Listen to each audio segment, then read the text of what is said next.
This is Bob Oliphant from the Westford Historical Society and Museum, bringing you episode 25 of season 4 of the Westford Wardsman podcast. The Westford Wardsman newspaper was part of Turner's Public Spirit, a weekly newspaper in Ayer a century ago. In this episode, we'll be reading the Wardsman for the week ending Saturday, June 24th, 1911, and I'll elaborate on what was happening in Westford that week. The week starts with the Westford Center section. Alfred W. Hartford and J. Herbert Fletcher are making good progress with their commendable enterprise for a good July 4th celebration. Well over $150 has been subscribed at this writing to meet the expenses of the day. All the events will be held at the Whitney Park. The bandstand is to be moved from the Common to the park. The morning concert will be followed by the ball game, after which another list of sports will be run off. A second ball game will be played in the afternoon, and a band concert, and it is expected fireworks in the evening will finish out a good celebration. This was all funded by volunteer contributions from the townspeople. The concert given by the Peterson Concert Company at the Congregational Vestry last week Friday evening proved most satisfactory to the audience. Mr. Peterson had a good bass voice, could play the violin, recite well, and tell a good story. Mrs. Peterson acted as accompanist for the musical numbers. A good game of baseball was played at Whitney Park last Saturday afternoon between the YMCA of Lowell and the Westford team, with a victory of 4-1 in favor of Westford. An interested crowd of spectators watched the well-contested features. This Saturday afternoon, the Westford team goes to Shirley.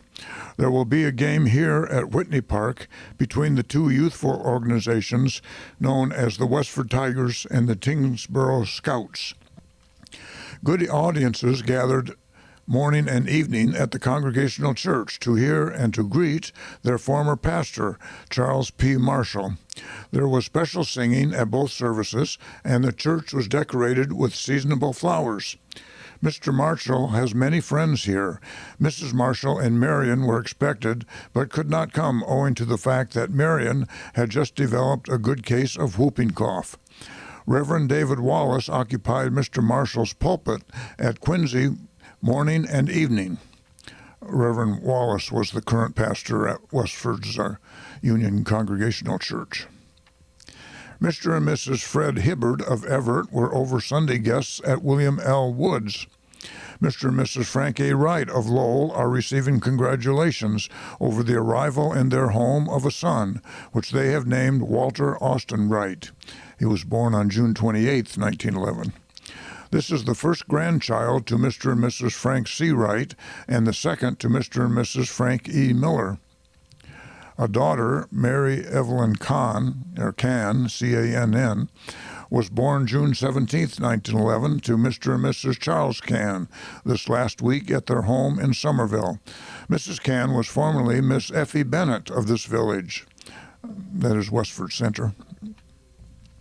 Frank Shea, who was formerly one of the experienced teamsters on the summer teams for the Boston market, is employed at the Brigham Farm and is living with his family in the Gilman Wright House, which was at 9 Depot Street. Elliot F. Humiston has received his appointment from the governor as Justice of the Peace. Cyrus Hosmer of Wakefield has been visiting his daughter, Mrs. William M. Wright, this week. Cyrus Hosmer, born in 1834, died in 1919, was one of the original trustees of the Methodist Church at Graniteville when it was incorporated in 1869. Mr. and Mrs. Percy Chandler Blaney and daughter Dorothy of Dorchester were weekend guests of Dr. and Mrs. Cyril A. Blaney this Sunday. Percy was a younger brother of Cyril Blaney, the Westford doctor. Dr. Orion V. Wells has changed his Rio automobile for one of the same make of more modern construction. A.I. Bicknell, who was a Civil War veteran, has recently lost his faithful horse that he has owned so long. The animal was nearly 30 years old. He is now using the one owned by Henry Colburn for several years, and Henry is driving a new one. Children's Sunday next Sunday morning at the Congregational Church. Mr. and Mrs. Leonard Wheeler enjoyed a trolley trip on Wednesday to Lawrence, Haverhill, Bradford, and Andover. Miss Pauline Dole, who has lived with Mrs. Alma Richardson for several years and gone to school, probably to Westford Academy, returned to Boston last week. A number of students boarded in town and attended Westford Academy. Miss Ruth Fisher, with the close of the Frost School, is enjoying one of her adjourns at Plymouth. There were no special closing exercises of this school, the efforts of teachers and pupils being centered upon the park and playground dedication 2 weeks previous. The graduating exercises of the Academy will take place on Friday morning, June 30th at 10 o'clock at the Town Hall. These exercises promise to be of special interest. The graduates are Seth Bannister, Ruth Furbush, Clarence McMaster, Ruth Flagg, Victor Hansen, Ida Trask, Joseph Leduc, Anna Sims, John Feeney, and Addie Day. That's 10 graduates, if you weren't counting. The next section is about the Grange. Owing to the busy season and the warm weather, the attendance at the last meeting of the Grange was small, but much routine business and some special business was transacted. With good fraternal Grange spirit, the members voted as their part in helping the July 4th celebration to assume charge of the dinner for the members of the band that day, with Mrs. Sidney B. Wright in charge. With commendable foresight, plans for Neighbors' Night on the program for September 7th were discussed, and it was voted to invite Acton and Littleton Granges. It was voted to omit the last meeting in July and the first one in August. The program for the evening was a roll call. Programs for next meeting, July 6th, will be announced in next week's issue. The next section is the About Town section. At the top of the lone pine tree on Stony Brook Road, close by the railroad bridge, was the scene of a daylight robbery last Saturday afternoon. Charles Edwards, who has charge of oiling the lamps at the bridge, heard beseeching sounds of distress coming from the top of the tree, and from the distressing nervous agitation of two robins on the elm close by, he quickly responded to the distress song for help and discovered a large black snake 5 feet long with the young robin in its mouth and still nestling in the nest. Mr. Edwards called for help, and the writer, that's Samuel L. Taylor, who was hoeing in his cornfield, quickly responded. The snake showed fight, but was soon dispatched when he dropped to the ground. I guess that gives new meaning to the term hoedown. The town is now a multimillionaire corporation, the valuation having increased beyond the $2 million figure.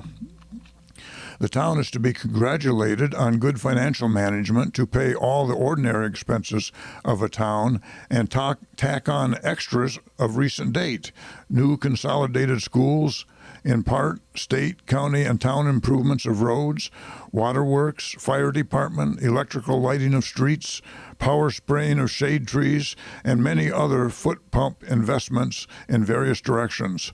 All this and more too, and lower the rate is going some.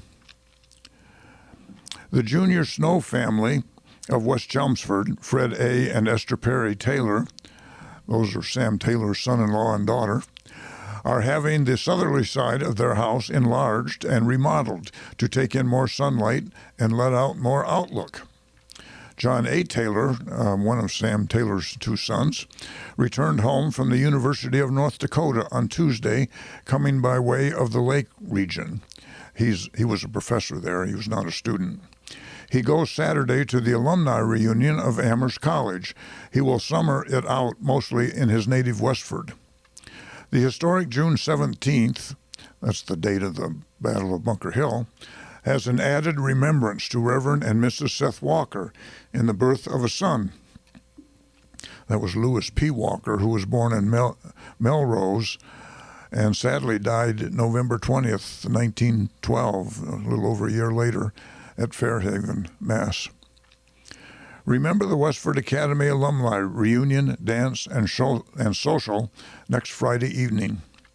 At the annual parish meeting of the Unitarian Society on Monday evening, Edward Fisher was elected moderator, Abile Abbott clerk, Charles Prescott treasurer, William Henry Harrison Burbeck collector, Abile Abbott, Edward Fisher, and Clara Fisher parish committee, Herbert Hildreth, William Burbeck, and Julian Cameron assessors. The Bannister Corner Farm will be well represented at the graduating exercises of Westford Academy on Friday, June 30th by Seth Bannister, and after a few weeks of calm self-poise, he will represent Stony Brook at the Massachusetts Agricultural College as a student. Herbert McMaster will attend Lowell Textile School soon after Westford Academy confers on him the necessary trademark. Lowell Textile School is now the UMass Lowell, I believe. The Prairie Farm of Amos Poley and the Old Oak and Bucket Farm of Sam Taylor, neighbors, are both showing the tassel of the Peapoday sweet corn planted on April 29th. Mrs. Josephine Elizabeth Quebec died at the home of her parents at the Reed Farm on Wednesday morning after a long and painful illness of kidney trouble, aged 17 years. Actually, she was 18 years old per the Westford Vital Records. Besides her parents, she leaves 4 brothers and 1 sister. The funeral took place from the Catholic Church at North Chelmsford on Saturday morning. Burial was at Lowell. The last name was Quebec, just like the Canadian province. The George Prescott family of Lowell have moved into the John Decatur House on the Lowell Road. Mr. Prescott will work among the green-growing crops of Frank Drew.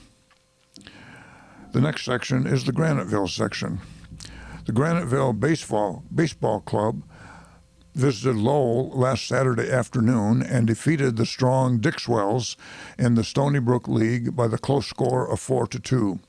In the early stages of the game, the locals had their opponents 2-0, but the Dixwells tied the score in the 5th, and it remained that way until the 9th inning, when, with 1 down and 2 men on bases, Boudreau was put in as a pinch hitter, and he slammed the ball out for a clean 3-base hit, driving in 2 runs and putting the game on ice. There will be no game here on June 24th, as the locals will visit Middlesex Village on that date. The name Boudreau brought to mind Lou Boudreau, who was an all-star shortstop for the Cleveland Indians when I was growing up near Cleveland in the late 1940s and early 50s. There was a meeting of the parishioners of St. Catherine's Church at the new church on Tuesday evening for the purpose of making further arrangements for the parish picnic to be held at the Nabnasset Grove on July 4th. John Spinner of Forge Village and Financial Secretary of Court Graniteville, F of A, has gone to Europe on an extended visit. The next paragraph is about a wedding. The wedding of John Donahue and Miss Margaret Ledwith, both of this village, took place at St. John's Church at North Chelmsford on Thursday morning at 9 o'clock. The bride was attended by her sister, Miss Grace Ledwith, and the best man was Thomas Healy.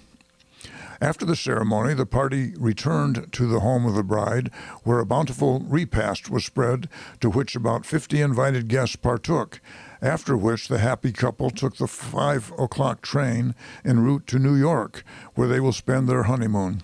They will be at home to their many friends on September 1st at the home of Miss Mary Donahue, where they will reside. The next section is the Forge Village section. The Mrs. Lillian and Marjorie Rose of Belmont and Raymond Adams and Malcolm Flett of Boston are visiting at the home of Mrs. Elizabeth Splain. This party, together with Frank Rose of Belmont and Elmer Nutting and Miss Abby Splain of this village, attended the graduation exercises of the Lowell Normal School on Tuesday, where Mrs. Lillian Rose was one of the graduates. Reverend A.L. Bumpus announced last Sunday that the St. Andrew's Church picnic, which included St. Andrew's Mission, here in Westford, would be held on Saturday, June 24th, and that a special car would leave the village at 10:45 a.m. for Sandy Pond, which was in Ayer, where the St. Andrew's Church was located, where the picnic is to be held this year. He also stated that on next Sunday, services would be held at 4 o'clock instead of 4:15, and would be followed by a special children's service, which would mark the closing of the Sunday school season. It is hoped that a large number will be present, as the children have a fine program. John Spinner left here on Tuesday for England, where he will spend the next few months visiting relatives and friends. The Mrs. Ellen Walsh, Julia Delaney, and Mary Gardner spent the weekend with friends in Lawrence. Mr. and Mrs. Donald Holt of New York are visiting Mrs. Holt's father, Patrick May. The Ladies' Sewing Circle met at the home of Mrs. Harriet Randall on Wednesday afternoon. Miss Abby M. Blaisdell of Wamisit was entertained on Sunday at the home of Mr. and Mrs. John Burnett. Mrs. Mary LaPlante, her name was actually Mary Louise Plant, per the vital records, not LaPlante, wife of the late Louis LaPlante and daughter of Mr. and Mrs. Pannington, Panneton, of Bradford Street, died at the home of her parents last week, Friday, after a lingering illness. The deceased leaves one daughter, father, mother, and several sisters and brothers. Funeral services were held in Abbott Hall last Sunday afternoon, Reverend M.E. Doherty having charge. Burial was in St. Catherine's Cemetery.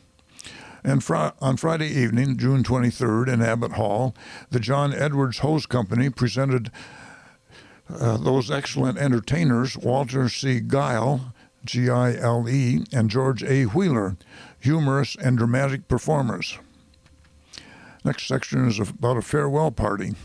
On Tuesday evening, June 20th, a farewell party was held at Recreation Hall, given by the teachers and pupils of the Sunday School in honor of the superintendent, M.E.B. Hilliard of Groton, who was about to leave on a new field.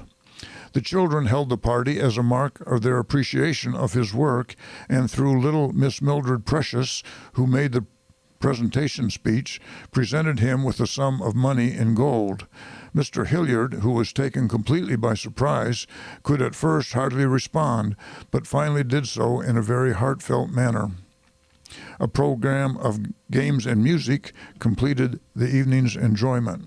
In the musical chairs game, a game which caused much merriment, Miss Caroline Precious of Miss Collins' class captured first prize, and Miss Gladys Baker of Miss Sarah Precious' class second. In the three-legged race run off by Miss Teresa Lowther's class, Annie Orr and May Cherry won first prize, and Hazel Comey and Beatrice Hosmer second. Pinning the tail on the donkey was won by Mr. Hilliard himself, which caused much laughter. The evening closed with all joining hands and singing Auld Lang Syne, and finally 3 hearty cheers were given by all. That's the news in Westford for the week ending June 24th, 1911. Thank you for listening, and thanks to Ryan Cousins of Westford CAT for providing technical support. You can find transcriptions and podcasts from the Wardsman at our website at museum.westford.org, or visit the Historical Society's Facebook page for more Westford news from days gone by. This is Bob Oliphant, and I hope you will join us for next week's Westford Wardsman podcast. Thank you.